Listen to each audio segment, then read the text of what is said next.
All right, Dylan, welcome to the West Coast Press Podcast. You are the not least, but the most important.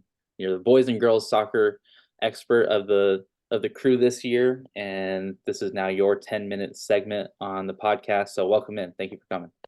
Thank you so much for having me. I'm really excited. It's been a great season so far. I've seen a lot of great matches, a lot of great performances. So I'm just excited to get into it. Yeah, let's jump right in and let's start going over the rankings. Let's start with the girls' rankings, and just kind of how you see that playing out early on in the season. Well, so obviously we have the top two teams at Midi and St. Francis. Those two square off tomorrow. And those two teams right now are proving to be the top of the class. But a team to really watch out for is Lee. They are undefeated. They just came off of a really big win against Los Gatos on the road, beating them 2-0. That was a rescheduled game from December. But Lee's a team that I think is going to be really fun to watch all season long. And they were the time I saw them. But right now, I think Midi and St. Francis are the two teams that are kind of in a class of their own. Both of those teams are incredible.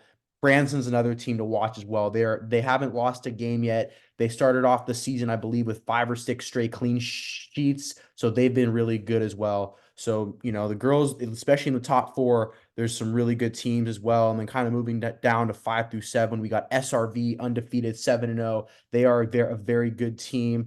Them and Monta Vista are the two teams in that league that are going to probably run the show. And speaking of Monta Vista, they are ranked at 6. They are 4-1-1. The only loss that they've had was in a tournament in the Tri Valley. They lost to Midi, but other than that, they've been very good. They faced Crondelet yesterday. So yeah, Monta Vista is a really good team as well. So the top six is definitely going to be are definitely the teams to watch for. And then the last going just finishing up the top 10, Berkeley, Crondelet, and Valley Christian. Berkeley and Crondelet both have the same record, but Berkeley's only loss was to Monta Vista in a close game. So yeah, there's a lot of good action in the girls going on right now. Yeah, and it seems like it's a really deep slate this year. It is. You have Mountain View that are kind of seeking or right around there in the teens. You also have Presentation, St. Ignatius that are hovering around. Those are also great teams, as we will talk about the WCAL here just in a little bit. But move on to the boys' side, and just kind of the teams that you're really excited about and how those top teams are doing so far. So St. Francis is right now at 1. They overtake Berkeley, who suffered their first loss to Bishop O'Dowd. St. Francis is sitting at 9-0. They are a team that is really looking to be the top of the class right now, especially in the WCAL. And then Cardinal Newman is a team that, as good as they are, I didn't expect them to be this high up. They are 11-1. They lost on January 6th to Ukiah. They lost 2-0, but it was the first game back from break. I'm not going to really fault them too much on that. But other than that, they've been amazing. They started off the season 10-0. They hadn't lost a game. They were on fire the entire season, and they still are. Mountain View at 10-1.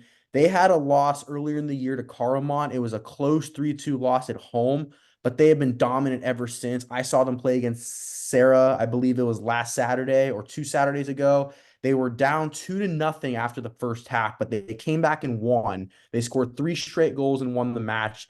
They are a tenacious team. They have a lot of talent on the team. Caleb Tony is a player to watch. He scored in the game I played. He's a very smart player, knows what to do with the ball. And then Bishop O'Dowd, they were ranked 11th. They moved up because they had an upset win over Berkeley, and they are now 6-1-1, and they're looking like a team that is really going to make a run. Um, I haven't seen them yet personally, but what I've heard and what I've gathered is that they are just a dominant team really looking to make a run and stretch things out. And then I talked about Berkeley; they are 10-1.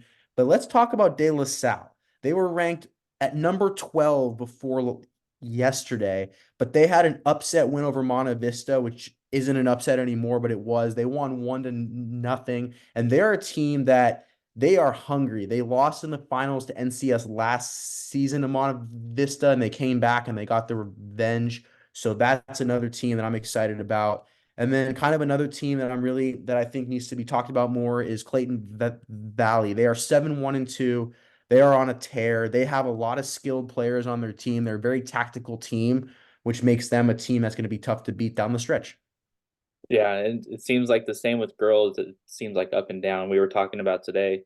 The outside looking in is impressive already as well, as there's a Yeah. ton of teams over there where seven, 8 wins and just one or two losses. So once we get into the postseason and start getting towards those NCS and CCS matchups, it's going to be a lot of fun. And then NorCal's as always is a great time as well. But before we get into the NCS and CCS races, we have league races that you really have a keen eye for, and just kind of talk about some of those races that you're excited about.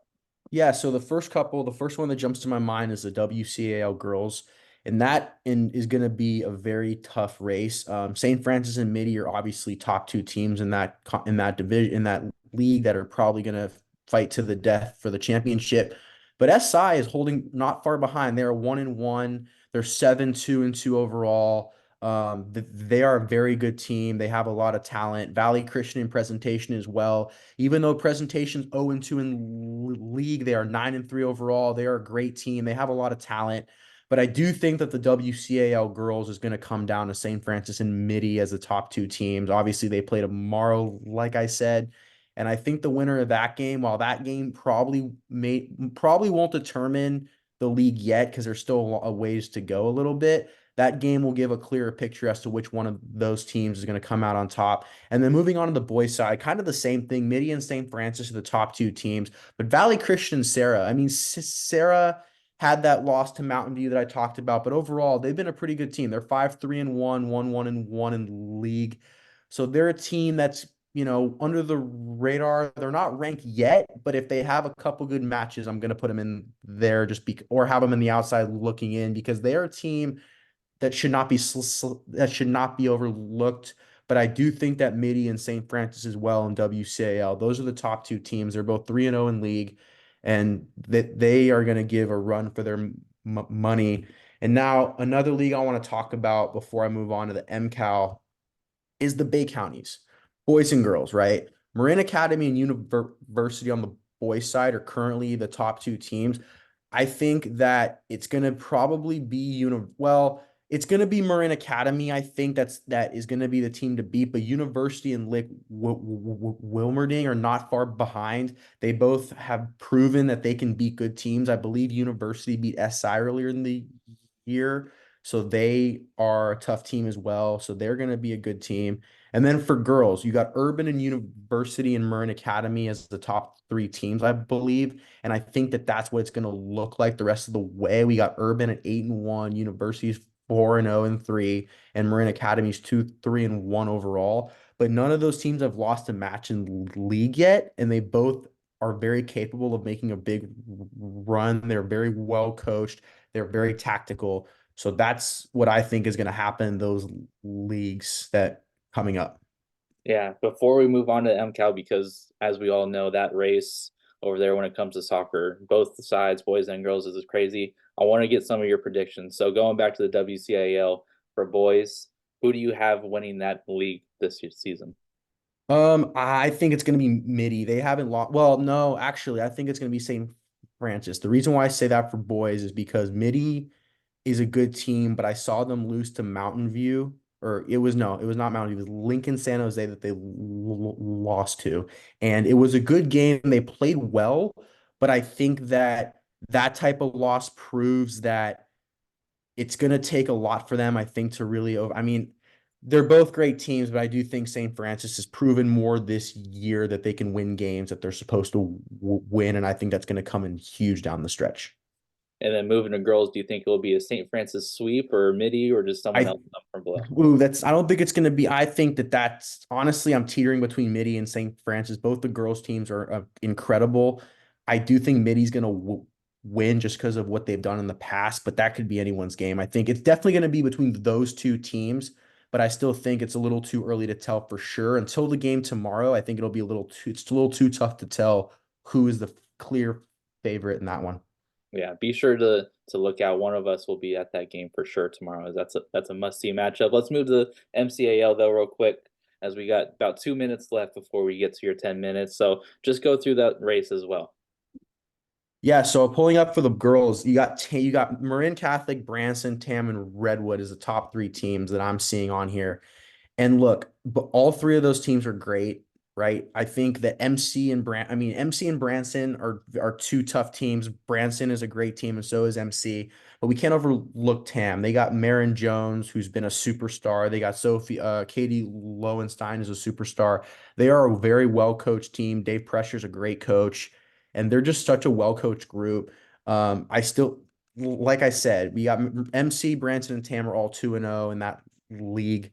Redwood's not far behind, but I do think it's going to ultimately, I think later down the line, I think it's going to come down to Branson and Tam. I think those are the two top teams in that league.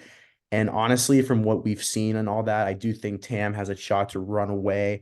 They are the type of team that can go on a run, and they are in league. I think they're going to end up having a good season there.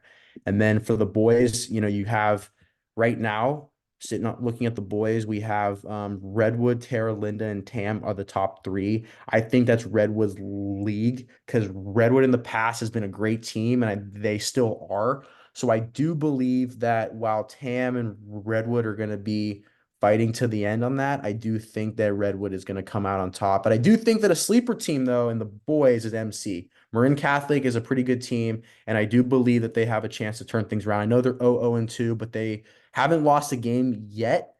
They faced a pretty tough schedule. So I do think MC is going to be a team to watch, but I do think ultimately that league comes down to Redwood and Tam, with Redwood taking it. Yeah, Marin County always seems to produce some great races, and those playoffs, when they do come in a couple weeks, will be certainly a must watch. Before we go, you have one more topic, one team that you really impressed you and has jumped into the boys' rankings, and that is Lincoln, just a public Yes. school from San Jose that's amongst the monsters of the private schools there. Let's talk about that.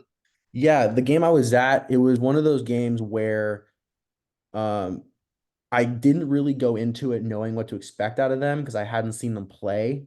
And I kind of figured it was going to be a game where, like, I see a midi team and I'm like, okay, this is going to be an interesting game. But Lincoln played hard. They played really hard all match long. They moved the ball well. They spread the field out. They played a slow game in the sense where they were working the ball around instead of just straight attacking the goal, which is always good at this style, in high school as a whole, because it just allows the team to really regroup and find open space, and they did a good job of that. And they're a well-coached team. Their coach was really organized with the guys, and I was really impressed to see how much grit and tenacity that they had.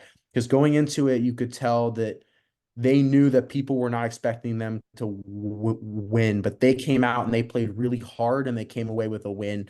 So, down the line, I don't know we'll see what happens with them down the line. They have a tough schedule ahead. I can go over their schedule right now. They're on a 3-match streak, but they have, matched against Lee, Prospect, guys like that. But I really like what I've seen out of them, and I really do believe that they have a chance to win the BVal Mount Hamilton League because they are currently tied with Westmont in there. So I think that they're going to be a team to watch, and they're going to be a team that's going to surprise a lot of people going forward in CCS. Perfect. Thank you so much, Dylan, our Yep. soccer expert this season. You can read all of his stuff on westcoastpreps.com. And until the next episode, we'll see you then. Thank you. Thank you, guys.